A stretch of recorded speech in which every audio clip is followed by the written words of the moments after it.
ফুলকি শাশুড়ি শাশুড়ি শাশুড়ি শাশুড়িকে জড়াতে নেই, প্রণাম করতে হয়। শাশুড়ি মা প্রণাম। ও বউ প্রণাম। মরণ, একটু বুদ্ধি শুদ্ধি না হলে একটা বাচ্চা কাচ্চাও হচ্ছে না ছাই। শাশুড়ি মা বাচ্চা কি করে হয়?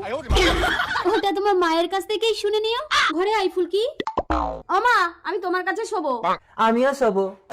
আমার কাছে শুতে হবে না, তুই ওই ঘরে জামাইকে নিয়ে ট্রেনিং দে। কিন্তু মা মশারি তো একটা। মশারি কি জিনিস এ জানেই না, আমাদের মশারি লাগবে না। মশারি? আমি শুয়ে পড়লাম, তুমি মশা দাঁড়াও। এই বসা, যা যা মার খাবি। তবে রে আমার বউর গায়ে বসা। এই তোমাকে মশা দাঁড়াতে হবে না, যাও বাইরে যাও। তবে আমি শাশুড়ি মার কাছে শুতে যাচ্ছি। এটা আবার কি ঘর? নেট দিয়ে? শাশুড়ি মা এই ঘরের মধ্যে ঢুকেছে কেন? ঢুকবো কোথা দিয়ে? দরজা কোথায়? ভোলার সঙ্গে চালাকি শাশুড়ি মা উপর দিয়ে তোমার ঘরের চাল ভেঙে ঢুকবে। জিও ভোলা। কে ফুলকি? ভূত ভূত ভূত।